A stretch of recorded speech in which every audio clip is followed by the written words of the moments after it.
bad things happened.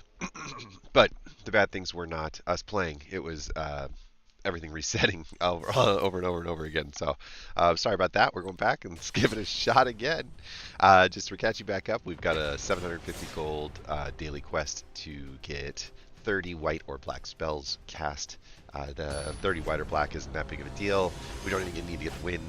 We just need to get involved. And so apologize that took a little bit longer than it was supposed to.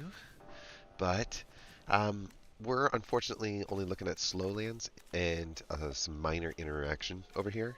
But I'm going to keep, and we'll just be behind schedule against mono red. Yeah, we're dead. This format, man, if you don't hit the board on time, like, you are dead. This thing just happens to you. Here's the good news. I'm going to throw a virus beetle out, and that's going to cause them to discard a card. And that is one of, like, mono red's just worst nightmares, is having one less card to deal with. We got rid of an obliterating bolt, so there's some burn spells that are out there. And here comes our forge. Yeah, that's fine. Yeah, he's going to explode, and then he's going to use another damage to me here.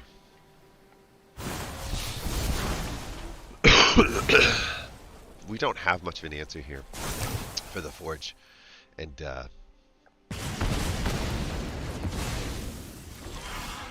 could end up being a problem. It really could.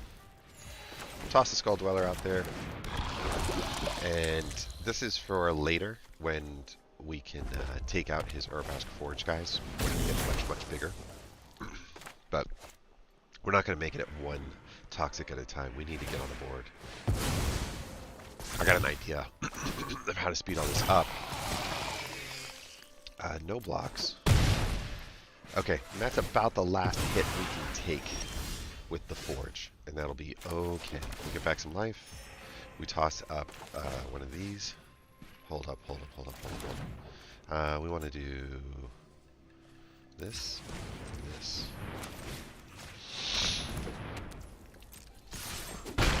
Okay, let's see if we can't catch back up. If we can remove 2 of these turns with what's going on here with the forge, we should be in a better shape. I don't think we can take another hit though, because he's going to do something else, right?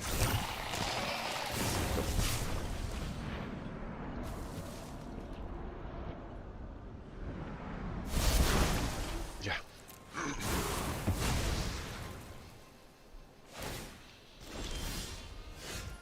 Alright, we can do that.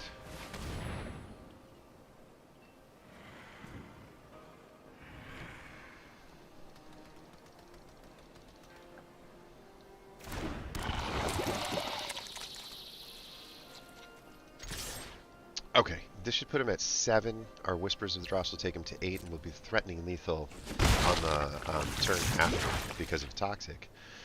So he clearly has the biggest threat on the board, but I'm not super worried about it. I'm expecting something to get cast here to take us off of our plan. We have 2 removal spells, so we have 2 more rounds of the Forge. That's fine.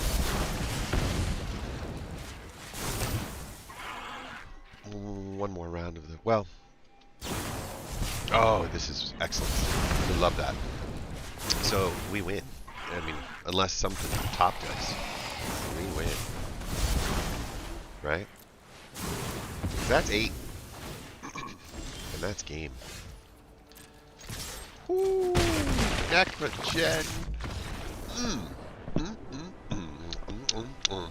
I didn't think we were going to win that, but we did. That's cool. Okay, and we got 6 spells cast. That's not that much. That's okay. We'll take the win and keep moving. We're not complaining. Kind of a cool deck. The Necrogen Toxic Delivery. People don't see it as a +4/+4 that stays forever, like an enchantment that would do that. They just see it more as like a 2/2, you know, like a piece of equipment or whatever, and it's way worse. Okay, we can get back on time with the Virus Beetle. we've got a couple removal spells, or the opportunity to maybe throw a body or two out there. These slow lands are tough, man. We just keep in them all at the same time. This is the second time I've seen 3 of them really, really quick.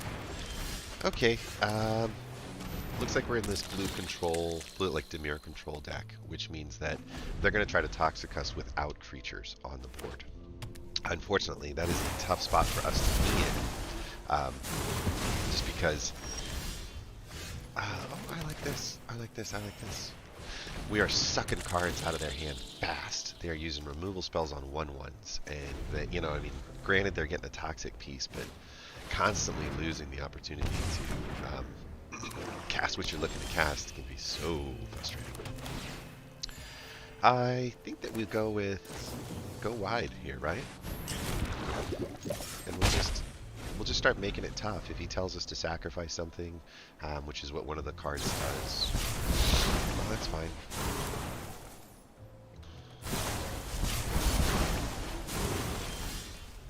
So interesting. I don't know. Okay, you come out, and you come out, and you go on like this. That's fine.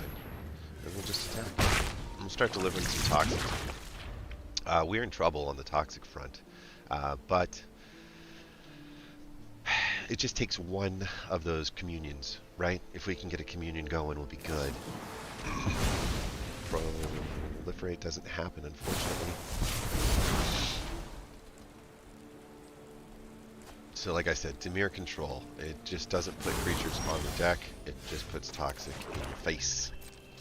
What you got there? Turn.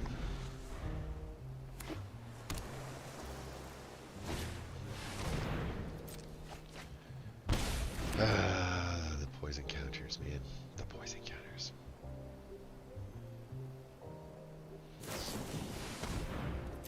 Was that really a decision? Like, what? Like, it just seems to me like there aren't choices being made here. Next, I'll attack. This, because he likes to do it. Click end turn. You got a creature? I didn't think so. So it's a cool hand. It's a cool deck. Don't get me wrong. I think I like this deck more than most. Weird. Okay. We might as well, right? I just concede because the proliferate here is going to get us. Still, it's just you know, you're going to play one card on turn 2, and then you're going to play one card on turn 3, but then you're going to start to play 2 cards on turn 4 and 5 and 6, right? And so, and then you get up to like 3 cards if you want. If that's the nature of the game, getting to 10 is, I think, like a turn 5 guarantee, especially if the cards that you're playing draw you other cards. So it's not a complicated deck. It works. That's why everybody went to red. Because it's so fast and you're putting out so much damage that you want to kill them before they get to turn 5, right? Because otherwise then those cards will get you. So the race to the bottom is because of those interactionless, control-y kind of decks that are out there that still kill on an aggro style timeline. So control style, aggro, kill. Like, it's pretty crazy. We have just enough lands to keep this hand. We might as well throw the swamp out there in case there is a mono-red surprise in this black-looking deck with style and everything like that. You never know. Whispers of the Dross might turn out to be important. It certainly did, prove to be important in the Forge game. The launch veteran, though, is not earning our fear. You can get rid of one of those cards, make it a big one. Invoke Despair. Invoke Despair. Oh. Well, look at you. They're playing the green-white go wide strat. And we know that the answer to that is not to let their engines hit the deck, right? So, we don't, unfortunately, have much going on here. We might as well just do this so that we'll actually have an attack on the next turn. And I have no problems trading out virus beetles here. I don't think we're going to get one because they're kind of wide. Next turn, we're going to put the communion on the double striker, hoping to get by, or at least give them a reason to say there's not much else they're going to have to. Let's go here. Yeah.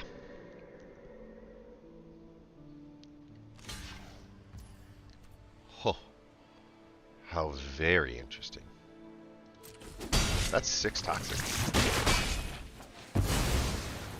I don't think you understand what just happened.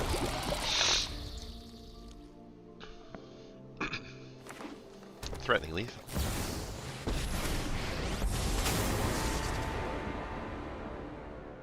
That I didn't expect either, but that's okay.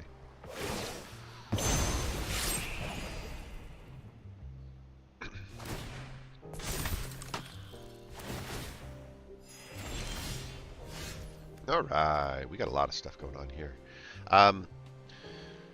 Unfortunately, target creature gets the -1 and we proliferate. We can definitely do this and just keep removing these little healers and toxicking up.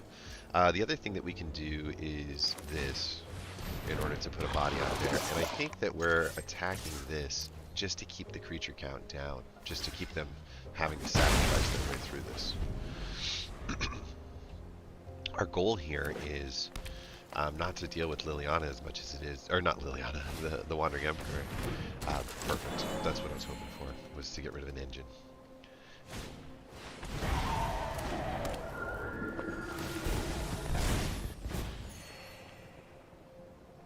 I have a plan.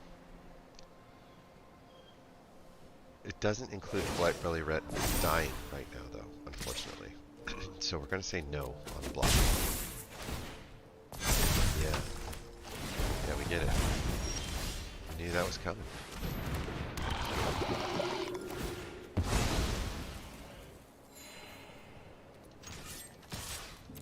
If we can force a trade, we'll take it.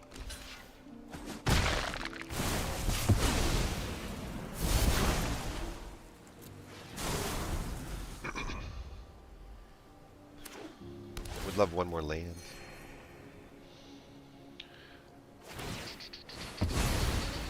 So this is the proliferate to 9. We just need one more toxic to hit. And we've got plenty of time. Plenty of time.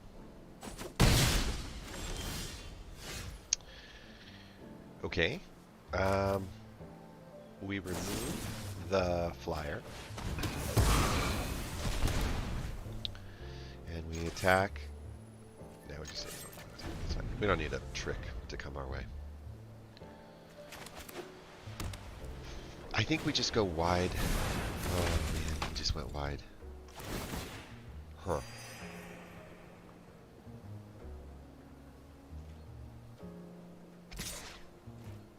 Yeah, that's fine.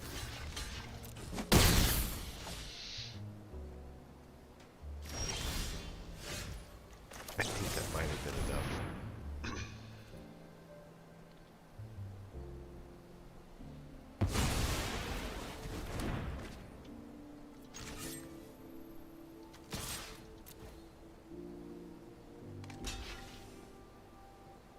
Tempting her to take back the Connoisseur in hopes that the Death Touch thing happens, and then when the Blightbelly Rat and the Charge of the Mites hit the deck, they're forced to kill the Blightbelly Rat.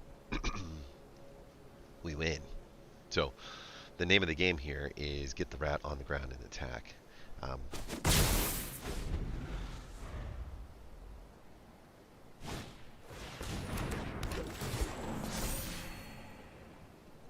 Removal spell? Or Wandering Emperor?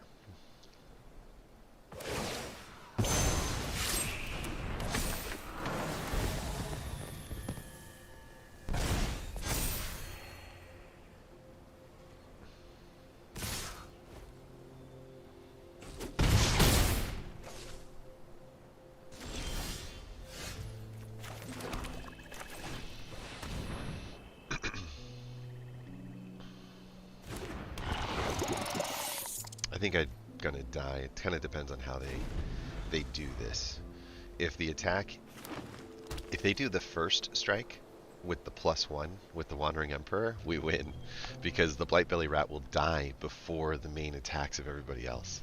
So the +1 on the Wandering Emperor will kill them, because everything kills my rats in interaction. Let's see. I think they're going to do it, though. That's what we're hoping for, at least.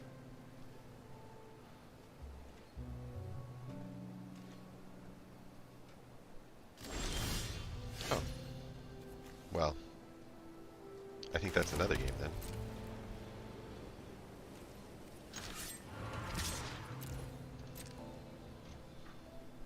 Good game. If they take the hit, they die. Oh, my God. Oh, my God. There's nothing I can do.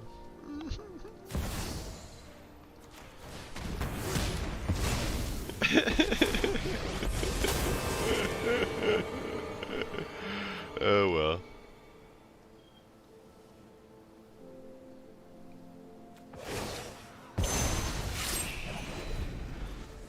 Yeah. The second Wandering Emperor. It's okay. That was good. We got to play every card in our hand. That's why I threw the mites thing out at the end. I'm just trying to spin this dial. Good match, right? Like, we played the toxic game the best we could. We frustrated their go wide strategy for as long as we could, and we were able to get into 9 toxic. And the rat, you know, really the problem wasn't that the rat came out; is the rat came out too late. We had to wait that extra turn. If we could have gotten the rat out earlier, maybe we were looking at a combo, and we don't have to show them that they're on the death's doorstep. Okay, keep it. Boy, you're giving me a slow land, and it's a guarantee that I'm drawing a slow land. This is the part that hurts. We either put the Skull Dweller out first and then wait on the Jawbone Duelist for a turn, or we wait this turn when there's nothing on the deck. I have a tendency to believe that I would rather be the aggressor than the reactor on things. So,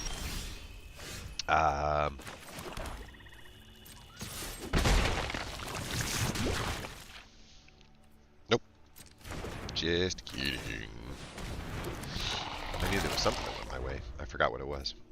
And that was a 2-drop that showed up in black, since I only had swamps. That's right, I called them swamps. Okay. Okay. Alright. Oh, I feel so good. Let's go.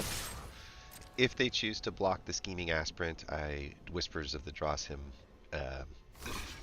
If they do that, he dies. Right? I don't think he wanted to lose his Scheming Aspirant, but that happens. Schemer's got a scheme. Alright, whatever he throws, I think the Annex Sentry can get it out of the way. The problem is we're not delivering any toxic with the hits that we would do today. Well, that works too.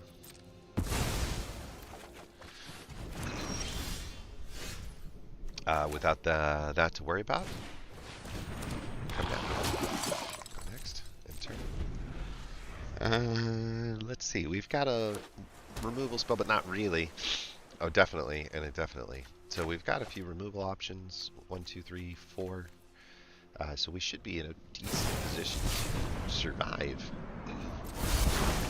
He is searching at this point. Probably looking for the bounce spell.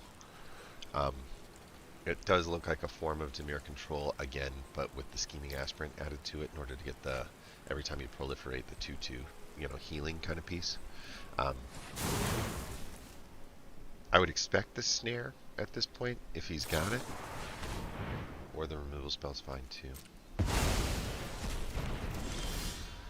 Alright, so we didn't get what we were looking for there, which means it's time to go wide. Just give them a little bit more difficult to deal with, just because there's 2 bodies instead of 1.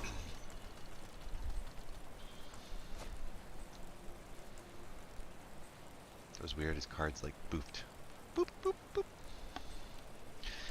And on the positive side of things, I think we just cast the last card that we needed to get our quest done. So whatever this is, this toxic-y Demir control world that we find ourselves matched up with is fine.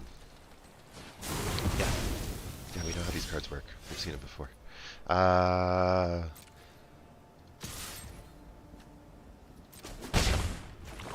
It's just so weird. I mean, I guess I could do that later after I get one more Toxic on there, but I can't get another Toxic on there. Slow pants McGurk over here.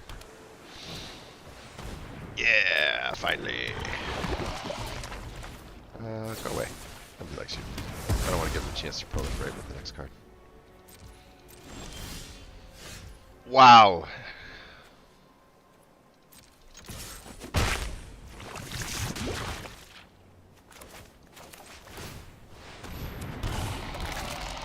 Let's go.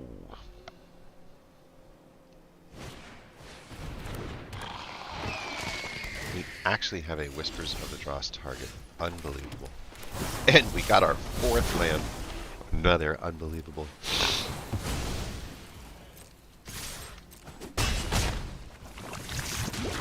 He does seem to have some interaction on the ground. So, you know, we caught back up in the Toxic count here.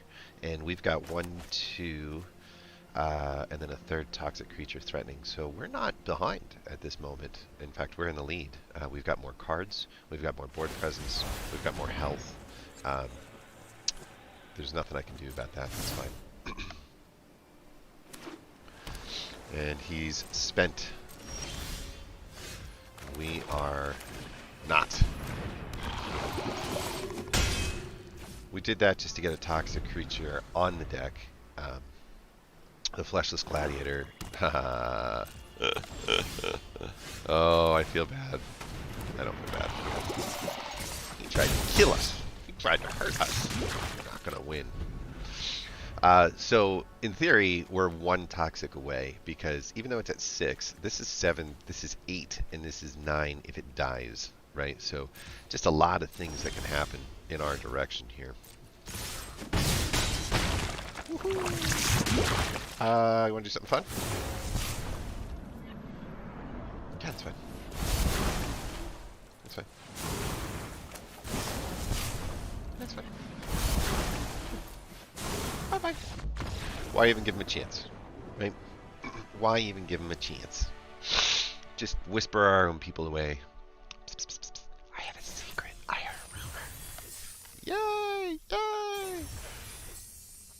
Okay, so we got our 2nd win out of the 4 games I think that we played, so that's pretty good. And we got a new level, which opened up a pack for us, I believe. Yeah, we got the new pack. So let's take a look-see. We got all the gold that we were looking to get, and so we're at 1825. We had over 1,000 gold. First win of the day is worth 250, and our quest was worth 750. So let's see. Phyrexia all will be 1 cards. Love it. Love it, love it. This actually would go really good in the deck we were just playing. We've seen this card come at us a few times in that control-y kind of situation. And this is just great. It's just a great common card. I just think it's got an opportunity to shut down skies on its own. And that may be the worst rare in the entire set. Unfortunately, this isn't going to help us out too much. It's a 3 mana red artifact, and then you can basically turn artifacts into back into red mana. I don't know why. I don't know why. I don't understand what the thinking was on that. Sacrifice an artifact and then add the red mana equal to the sacrificed artifact's red mana value. So it's kind of like getting back what you spent on a card, but you have to get rid of your card. So many of the artifacts though in red that I can think of are either creatures, so you're going to lose a creature in order to get back mana that you just spent to cast your creature. Okay. Or the other thing that I see all the time is like Urbask's Forge, where you have a bunch of oil counters on there and you don't want to take that off the board. Like that's your BB. That's your that's the thing you want to go. That's your win con, right? So, looking at our jump in situation, because I think that that's still our best bet at getting cards and opening up our set. And getting the opportunity to do some more. Last time we were in here, we did pretty good. We got our fourth squee. We were able to accomplish the red ranked deck, and we used a few of our wild cards. We were down about 7 or 8 commons and about 4 uncommons. We didn't use any of the rares or whatever the case is. We can do that later. But the point was, we wanted to kind of use these guys to finish off at the top. The magmatic pummeler would have been an interesting one to add too. It enters with X. Da da da. It deals that much damage. I don't know if that goes in the red deck, but it could be cut. Could. So, yay. But this was the real reason why we got excited, because we got our, I think, our last copy of Squee that we needed. So let's go back to the jump in. We're going to resign. We're going to say, okay, I'm resigning. And then we're going to add the 1,000 gold back and sneak a peek. We picked up Educated, which I think we have agreed maybe the least fun. Yeah, Triskaidekaphile, right? Like the least fun rare built into it. Muscle, which is a rare one. I haven't seen this one in a long time. Well, we saw it once before. It's the Guardian of New Benalia. It's a white card. It's a 2/1 that enlists, and when it enlists, it also has another feature where you can discard one of your cards to give that card invulnerability. The negative side of that is white doesn't always have the most card draw kinds of pieces, so it works good in Azorius, where you've got blue card spells that help you draw cards, and then the white guy to help shuttle things across. The other way you could do it is you could just make her unblockable and then have her take the biggest threat of damage and tap it and bring it over. Finally, we have Venom, and I think this is probably where we're going to go on it. Venom is 2 really great cards. One is the Bloated Contaminator, which is a 3 mana 4/4 that has Trample, Toxic 1, and whenever it does damage, it proliferates. What a mouthful. The other aspect of it too, though, is things like viral spawning are really, really powerful cards in any deck. We just played against some other decks that used a bunch of common and uncommon cards in the viral section. So I really think that Venom is the way to go. I don't think we're building a White Soldiers deck right now. I do think we have a good head start towards Toxic. And Cutthroat is going to come from the new set. It is Vran, Executioner Thrain. We already have 4 copies of that, so there's just absolutely no reason to do it. And then the Drivnar Carnage. That's not going to work either. Humans, on the other hand, we could get a Catilda Dawn Prime Heart, which basically says it's human creatures you have get add 1 mana if this creature's colors. So essentially, turns everything on the board into a mana dork. Torrent's Fist of Angels is another option that we could get that has training, and then whenever you cast a creature spell, you get to also create a character. I'll take it. Double check the Sneaky. I think Sneaky is just the Biting Palm Ninja again, and the Nashi's Moon Saga. But I think that our green-white needs some love, and I think it's going to be a lot easier for us to get wins if we put the humans with the Venom than if we go with like Sneaky. I say that, but like I've definitely got some cool tricks up my sleeve with some ninjas to get some Toxic across the finish line. We'll go with humans though. Let's see what we got. Let's see what we got. We got the viral spawning. We got the Catilda, which was the one that we were expecting to get. But I definitely like it as a card. It's cheap. It hits the deck, and it immediately starts to give you back more mana if you've got a decent board state than what you spent putting it in. Human creatures you control have add 1 mana of any of these creatures' colors. That's so good. Basically turning everything into what we call a mana dork. And we didn't get the Bloated Contaminator. We got the mythic rare Tyrannix Rex, baby. This is just one of my favorite ramp targets, meaning like I'll ramp up the entire time, sacrifice every creature I've got in hopes of just putting this thing on the board. It's usually the win shot. It's got Trample. It's got Ward 4, which means any spell that's cast against it has to also pay an additional 4. It's got Haste. It's got Toxic 4. It's got everything. Sleeper card that's really, really good, and I can say it's sleepers because I just don't see enough of it, is the Atrocity here, which is a Hasty Toxic 3. And then this card puts out a 3/3 that's got Toxic 1, and then you can flash it back for the exact same cost and do it again. So it's kind of like a viral spawning, but you get 2 shots at it. Clear Shot's a removal spell. Apprentice Sharpshooter is an interesting Sky Shutting Downer. Um, Flare of Faith.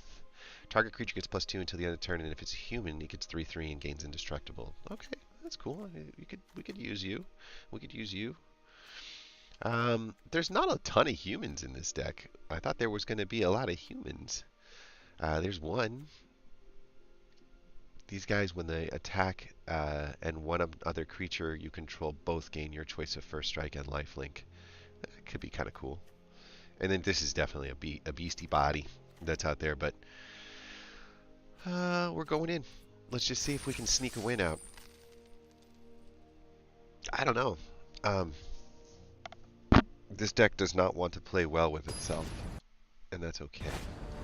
But it could be difficult. It could be pretty difficult. How's that? Better? Yeah, we have a 1-drop. That's about all I can say about this hand. I missed this one. We'll get there. We're going here and here, and then I think Radiant Grove coming in tapped in second is the best answer. When it enters the battlefield, put 2 +1/+1 counters.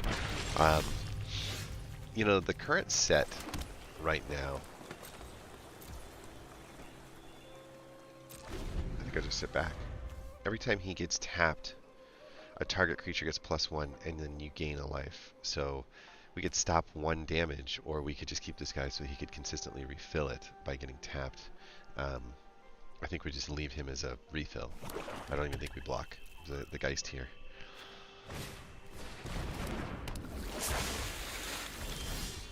Okay.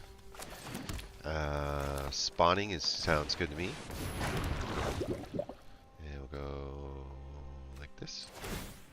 And we'll go like this. Just to get the life. We can block their attacks. They don't have enough to even damage our little spawning guy enough to kill him. Whenever Outrider or another creature you control dies, you get to put a +1/+1 counter on a target creature you control. So he's just kind of like, he constantly hands out +1s. And when he enters the battlefield, put 2 on any target creature. That's always good. She got the man arms. Damn. They got a Haunted Gem. They're so happy, that's happy. Human creatures turn into mana dorks. That's always good. Do I really want that out there right now, or would I rather do something like this to strengthen up our creature? I think we just do this. Just kidding. I think we just do this. And we do this. Let's see what happens. I think we're just going to get chump blocked by the Shambling Geist. They can only dish a total of 2 damage, and we've got 3 health, so not a lot going on there. We do have to watch that, like, certain spells, you know, every spell that they cast is a +1 for the Haughty Djinn. And he's a flyer, and it's not easy to get rid of him. So, yeah, that could become a problem. We could I don't know.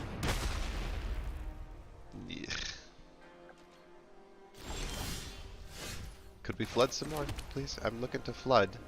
Do you have any flood insurance? We'll toss this up.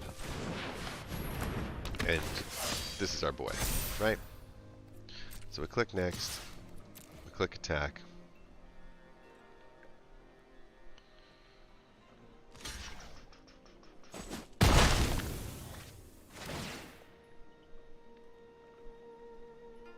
Yeah.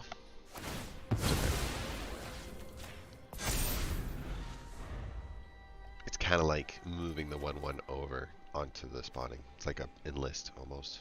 So it works out pretty good.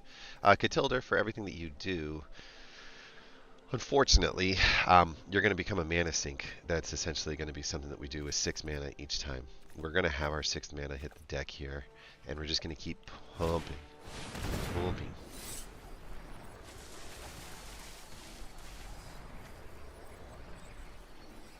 Whenever you cast an instant, you may draw a card, and then if you do, you get to draw a card. That's cool. Aw, that's sad. You cast a spell. He doesn't want to lose his offense, but his academy wall seems to be an important part of his plans that are out there. Um, like I said, we got to put this down in order to create the mana sink situation that we're looking for.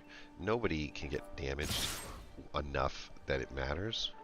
So somebody's going to get by, right? We're just going to keep whittling them away, and someone's going to get by. This is the other thing, too, is the Catilda was going to give us +1/+1s across the board. So we were going to be fine. We got to win, mostly because we just walked into a nothing fight, but that's okay. Oh, cool. I like this creature. He's a mana dork in and of himself. He's also a 1/1. But if you can throw something on there, he's a 2. He's a double mana dork. So, like, yeah, not bad. Yeah. So, is there modifications in here that we would consider for our new mana dork? We've got some reclusive taxidermists, and that's about things being in the graveyard, but we're keen to continually pull things out of the graveyard in this deck. That kind of also pulls things out of the graveyard. Boy, we got some. Do we have a vat? Yeah. Do we have a vat?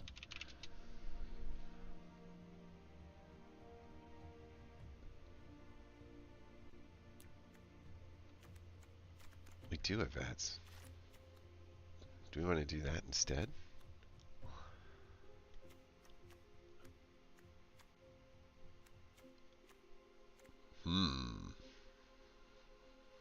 I see what we're doing. We're pulling things out of the graveyard and growing, and we're putting things in the graveyard and growing.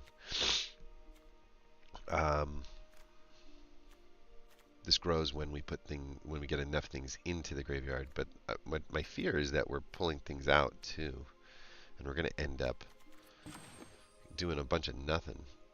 25 on a 2.1. I think we could do this.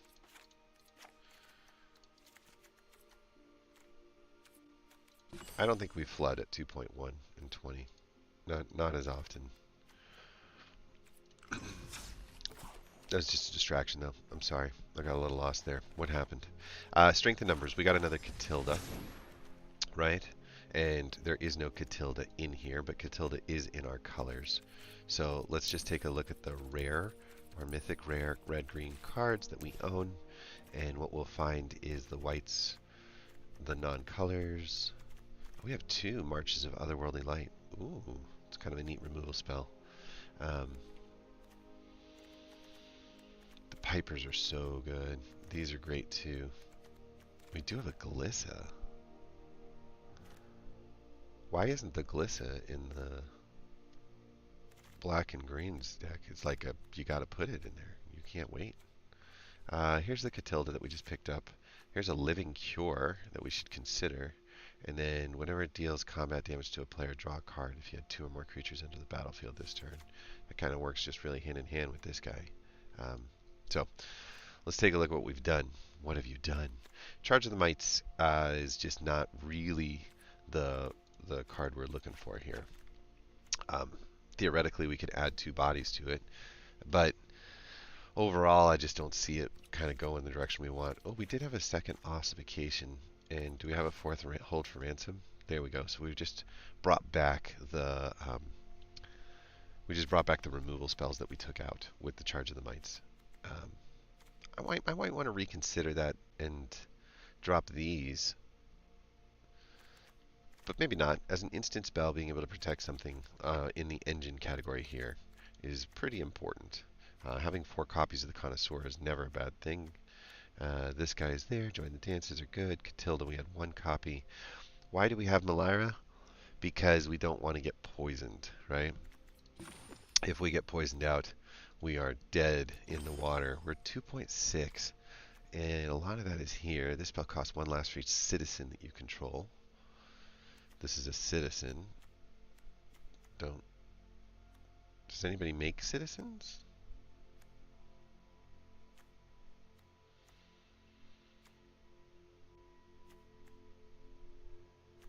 Are you a citizen? Yeah, okay. Okay.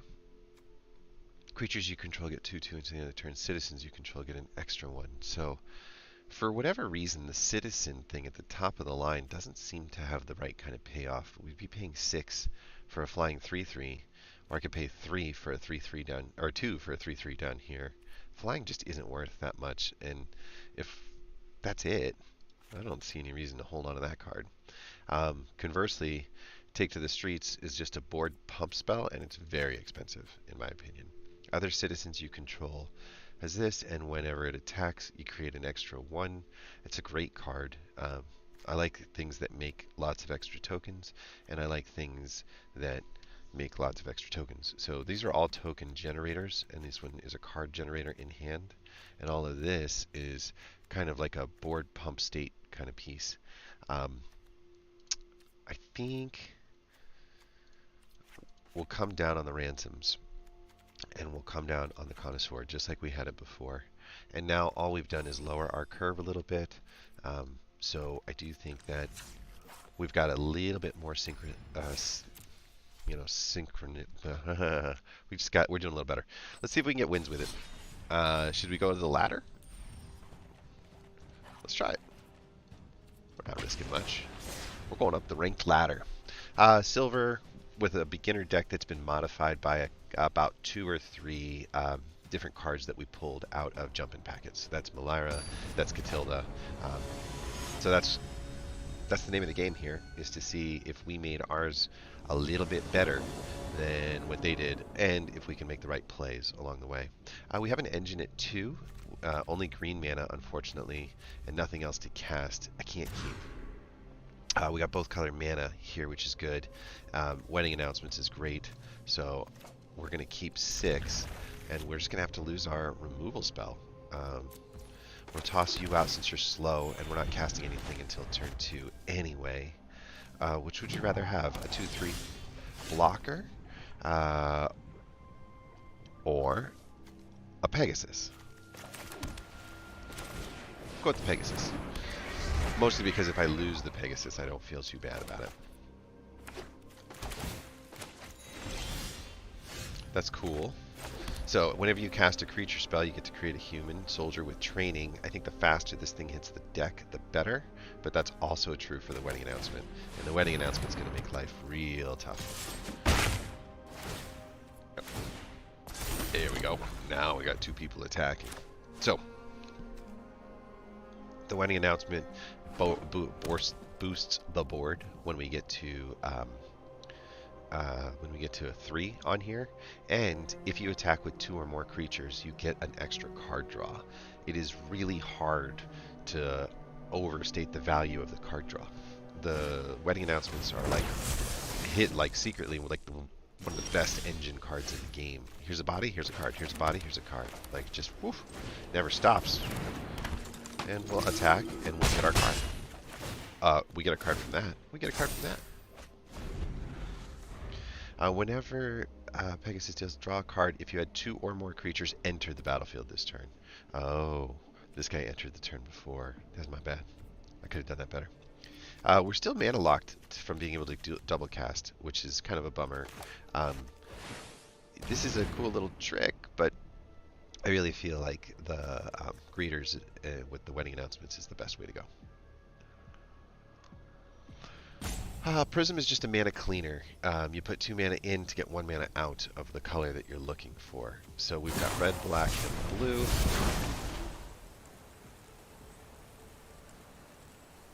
That card does not belong in this deck.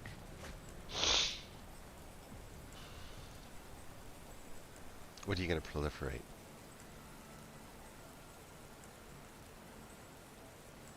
Typically, when I see somebody not cast anything on the board on turn 3, it means one of 2 things. They're ramping towards something enormous, right? Like a major planeswalker, a Tyrannix Rex, something like that. Or they are locked and stuck. And something tells me this is just stuck. Let's go wide! Okay, we're gonna get... Dude, we just flood. Yay. Exactly. We were going to get the board pump on the next turn and threaten lethal. It's really hard to imagine that they've got to come back here. You just can't let engines stay on the deck. This is an engine, meaning like it's going to give us something as additional value beyond just what we did for casting it. Yeah. Go ahead. Just attack away. That's what I was hoping for. I just don't understand why all the black and white, if you're casting blue spells almost exclusively. You know what I mean? Like, what's the thought process there? Oh, let's do this. Yeah. It's still on the board, it's just out of the way, and it allows lethal to go through. 3, 5, 8, 10, 12.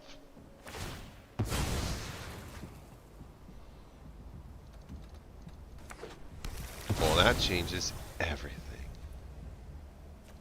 This.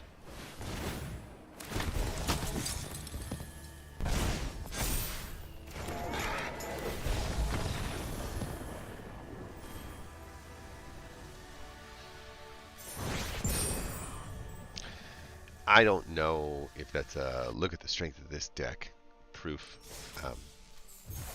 Just because they didn't do anything and they had the weirdest hand I'd ever seen. The mana was all messed up. We have 1,025 gold team. We're going back in for another jump in. Let's get it done. Yeah. All right, so we just did this. We don't need to recapture it. We'll go resign. Yeah, that's fine. Do another one. And looky what we've got here. So Spellcraft is new to me. A red jump-in packet, a mono red jump-in packet, I should say.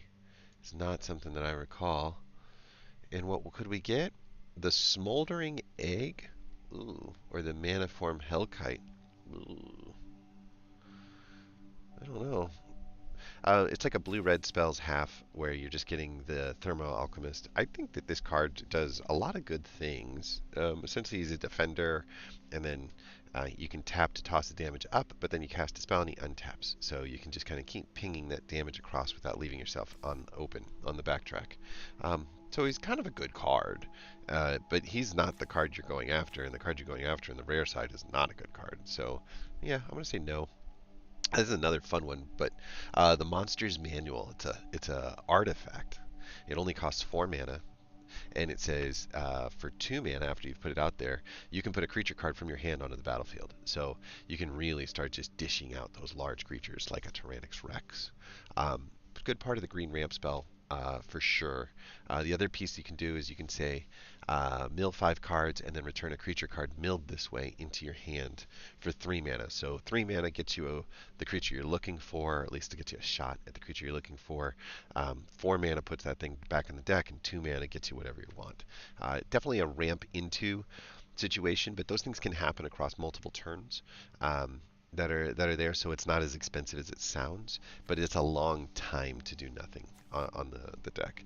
Finally, we have Globe-Trotting, and Globe-Trotting is the Voidian Mind Singer, which is essentially I'm going to be a copycat, but only of something cheap.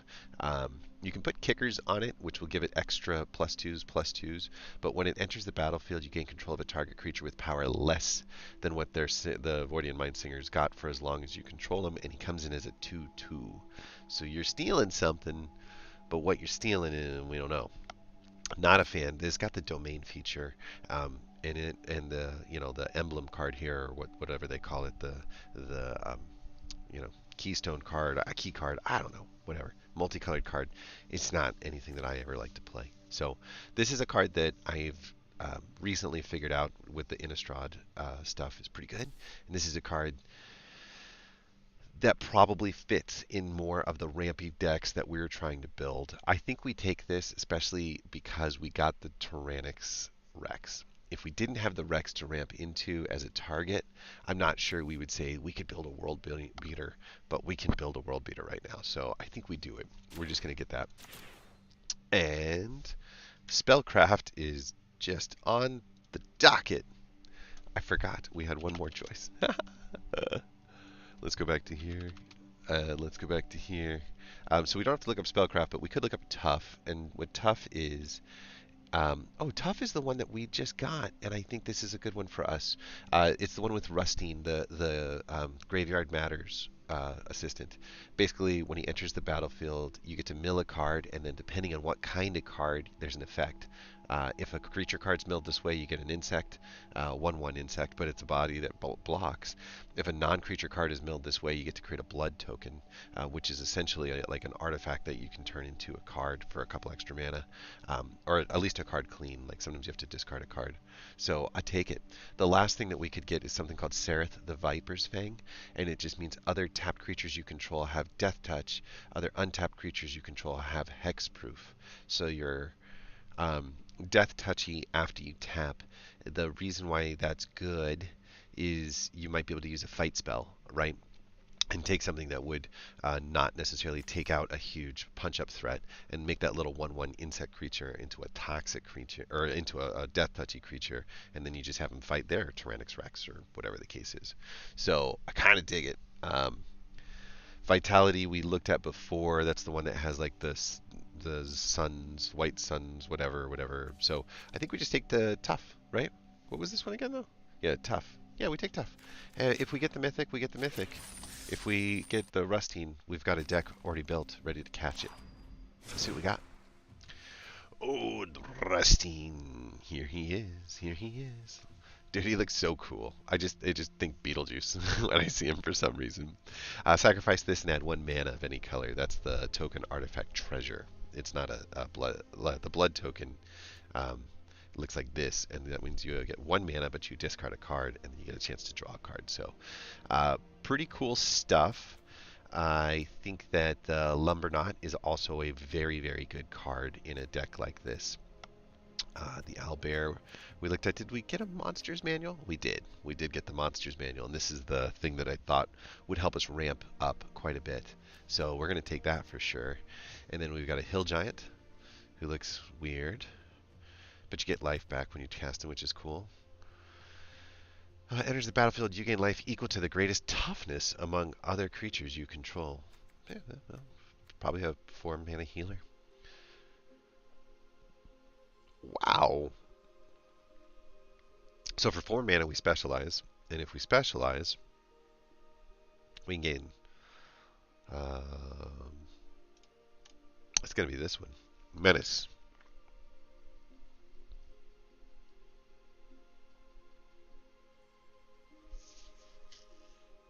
That feels like a rare card. It hands off the +X, and it hands off the keyword, which in this case is menace, after we specialize. First strike, hands off vigilance, and gets 6/6. Whew. So we have this one option too. Untap another target attacking creature. So you don't give vigilance, you just give a vigilance effect 1 time to an attacking creature. I still dig it. Okay, I think this deck is cool. It's got the big tough guys, and it's got the cards that flip the toughness into the attack. So the theory is that 13/1 Phalanx can start swinging for 13 with the Lumberknot on the deck. I kind of want to build a tough stuff deck. I think I tried it on the other account where I've got a lot more cards in it, and it didn't work. But there's a way to make it work. I think there was some protection spells for the Lumberknot that I needed. Oh, look at this. We got the combo right off the bat. Unfortunately, we don't have the color of mana, but we have a 2-drop, we have a 3-drop, and we have enough reasons to hold off because of this already. So we keep, and we go. Prosperous Innkeeper is another really excellent card. Basically, you create a treasure token when you come in, and when another creature enters the battlefield under your control, you gain a life, right? So, would you like to ramp, and would you like to heal? It's a perfect ramp card for the kinds of stuff that we usually are looking to do in the green decks, especially if we're heading up to 4, 5, 6 mana before we're getting our major threats on the board.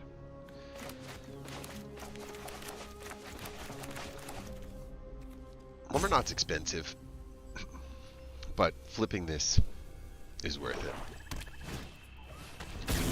We got a skull bomb. Oh, look. We have a tap land.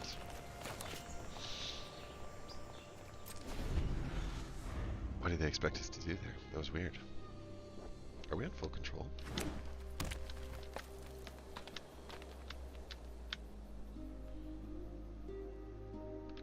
I don't want to be on full control.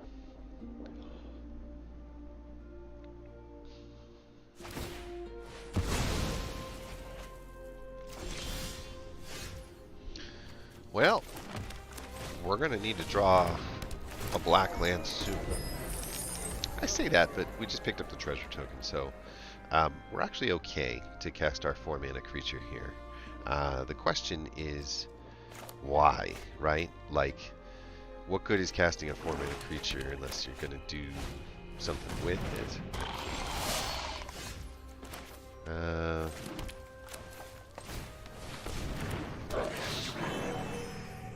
Yeah, we're not going to attack that.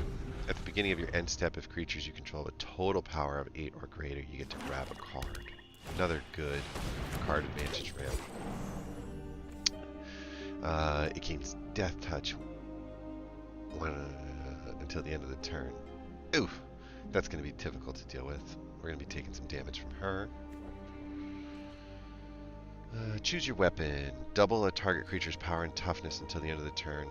This creature deals 5 damage to a target creature with flying. Well, we don't have a flyer, unfortunately. I think we really need to get the Lumberknot out in order to turn this into a decent threat.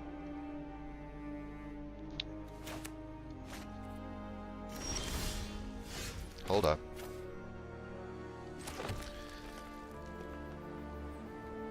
I would rather have the Lumberknot out on the deck now. That's fine. It means we still need the black mana to cast our Phalanx, but with so many other things for us to do at that point, there's not a lot of reasons. Each creature you control with power... We'll just do this. Say go. Again, we have 4 toughness, and they could hit us even combined for 3 with the blocks, so they wouldn't survive. If they do the double blockage, I can take out the Kaga and then leave the Cutthroats and turn it behind. Essentially the same trade, just to let you know, right? Essentially a better trade for us. So he loses his 1/4 with milling capabilities and, you know, Death Touch when it attacks, and he loses his 2/2 board presence, and we're in a better spot. And the next time we cast something big, it's going to get real big. So, let's check this out. Yes! Okay!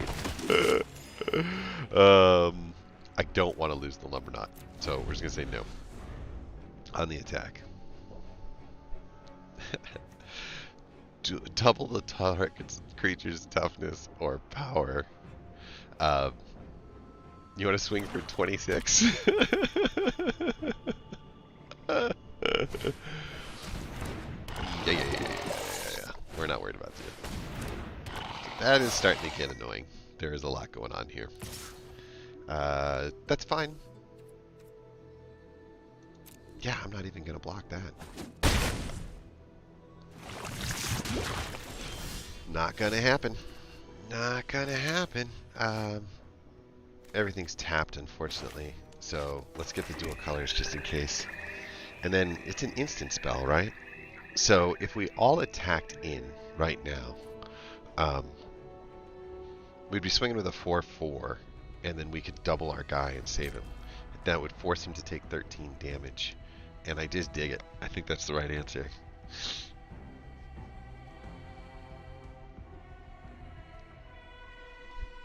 He's got something on the priority side for him, so some kind of boost or removal spell.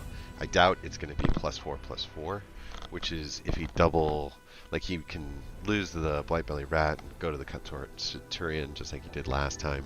But either way he does it, he's in a situation where I don't think he has the tools to fight off both of these. And if he chumps them both, yeah, I didn't think he was going to chump it. I didn't think so. That's fine. So he gets the proliferate. He gets the +4. He goes to blocking. He commits the block. We do this. We double our fighting capability here in order to take that out. Hit him for 13, and we're threatening. But I really appreciate the 2-for-1s. Ivan, you're... I got nothing against the Russian people, but it's hard for me to not get really angry when I think about Russia right now. It's like trying to have sympathy for the Nazis. It's crazy. This is fine. There's just no reason to push this into any kind of threat. So we just click next. All it's a good game. The Lumberknot with the Thaldex for the win.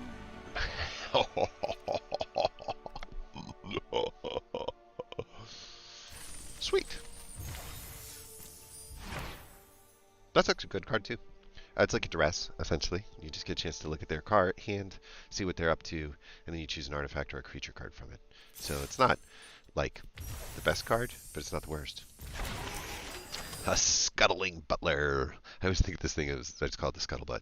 But at the beginning of combat on your turn, if you control 2 or more multicolored permanents, it gains double strike until the end of the turn. And it's a 4-1. So there is a world where that card actually makes a lot of sense. I don't know. This is the deck that I was talking about, though, that had the Rustine in it. And so we just picked up our 3rd copy of the Rustine in there, which is really, really good. And we don't have any more copies of some of these things, which are also really, really good. I don't think we picked... We do have a 4th Terra Sunder. I think we take that. Maybe over the Eaten Alive, even. We got some more spawns. Take that out of the way. I want to put some things in. But this does well when we take things out. This does well when we put things in. This thing puts things in. This thing puts things in. This thing takes things out. Puts them in, puts them in, takes them out. Gets bigger when we put them in. Allows us to take some things out.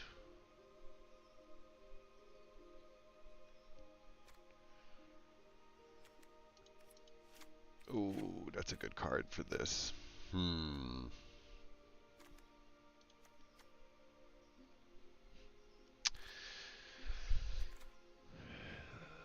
From your graveyard. Those are the words we're looking for. From your grave.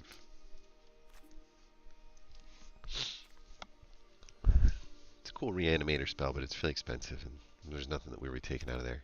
But this one, though, if you control an artifact and an enchantment as you cast this, you can choose both. Exile a target creature, and then return a creature from your graveyard to your hand. So...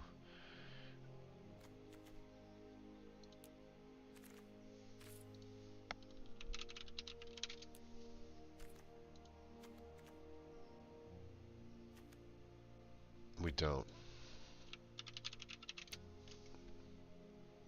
Yeah. At best we could do is be like 1/2 of that. I still like the Vat of Rebirth as the artifact piece to this puzzle. And I'm looking at this thinking that the Gravelighter may not be the card we're looking for.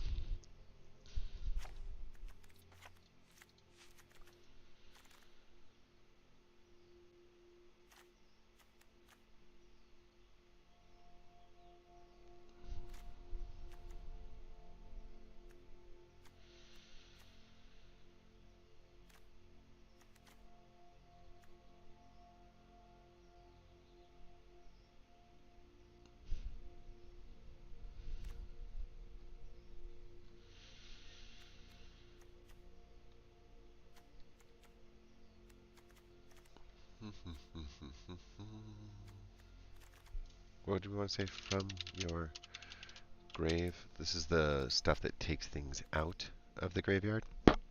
This could leave the graveyard relatively easy when something goes in, kind of like a see you later, pups. And this thing stalks the graveyard. This guy, when he dies, you may exile it, and when you do, you get to return a creature card from your graveyard to your hand. So there is some back and forth, but he's not going to support the graveyard as much as we'd like him to. Sacrifice this and return her from the graveyard. She's a better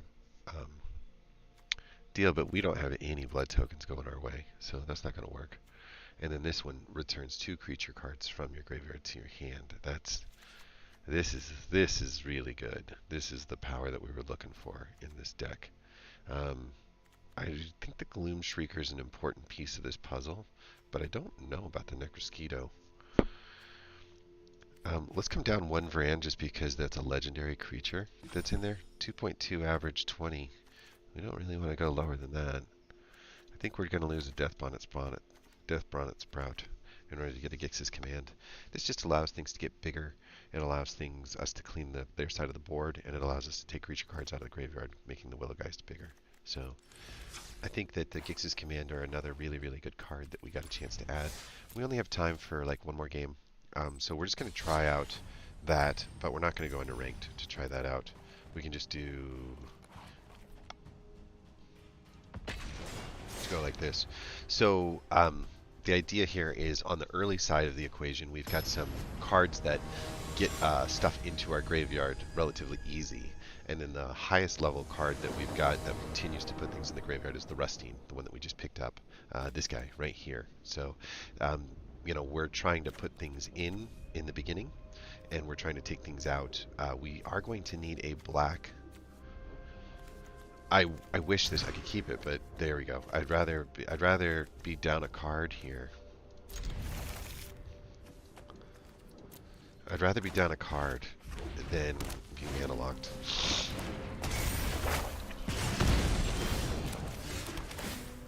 Doesn't make sense to put this out just yet.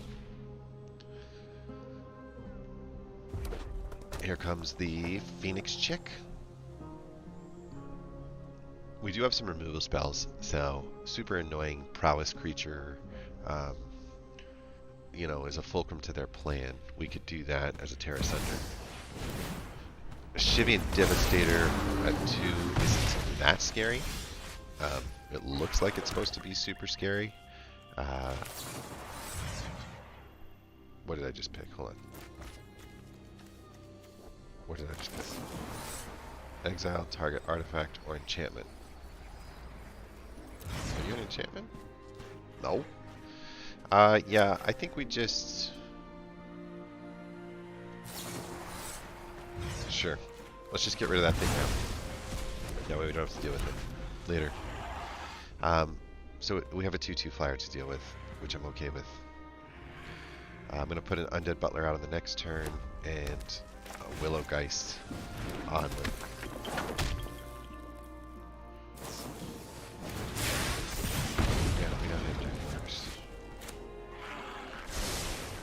We've got some of these guys ourselves. Not the Devastator so much. This is going to be tricky. I mean, that's going to give him treasure, but he doesn't have many cards left to cast. So if we can negate even just one of these threats, we're going to be in a much better position. And that's what we're going to do, hopefully, with Dead. Right? So we're putting stuff in. We've got 1 creature card in, and we're casting our 4th mana for our Necrosquito in hopes of slowing down the Devastator. Although, not with Menace, right? That's not going to work. Not going well.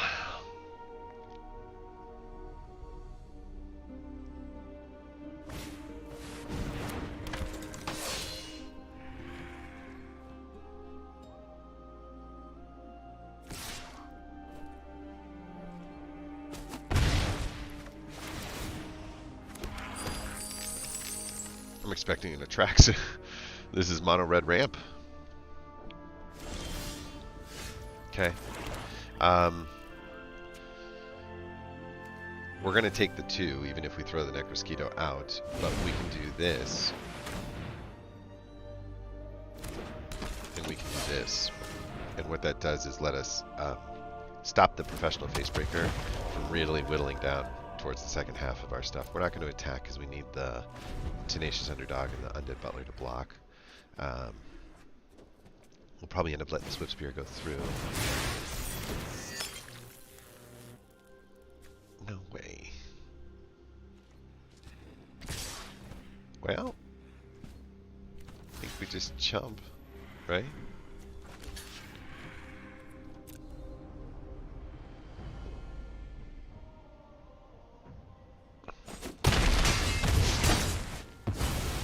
Game. There's just not much we can get done here. Yeah, definitely.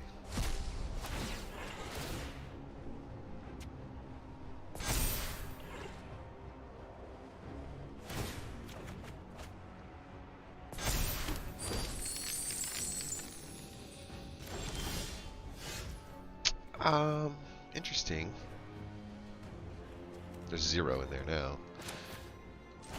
I can definitely see an opportunity here to just take 2. We don't have the ability to attack.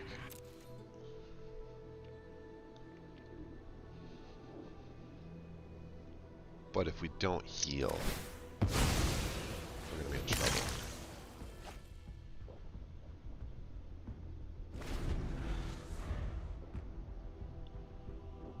Any burn spell to our face kills us.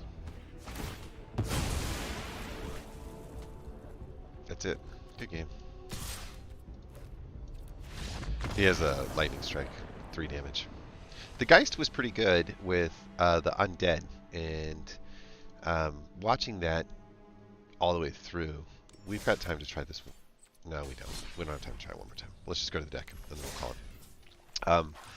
Watching how fast the Geist was able to go up just because the Undead did its thing made me think that more Undead Butlers, the better. They really support the Willowgeist a lot, and the Death Bonnet Sprouts would have done better. We didn't get the board presence that we needed. We didn't have the mana to allow us to do what we wanted, and we really needed like one more removal spell. The removal spell that we picked up, unfortunately, was just for artifacts or enchantments, and I missed that. Somehow I thought that we had the ability to destroy more creatures, but we don't. So that's where we take a break. Overall, pretty good day. I think we were able to do quite a bit of stuff. We were able to get, I think, 4 or 5 rare cards. We definitely made this deck stronger. We made this deck stronger. And we got a chance to try out this deck. Pretty fun things. We're going to have to go through and rank these, but we are running out of time on our ability to accomplish our ranked goal of getting through silver and gold in just the next 7 days. So expect to see a little bit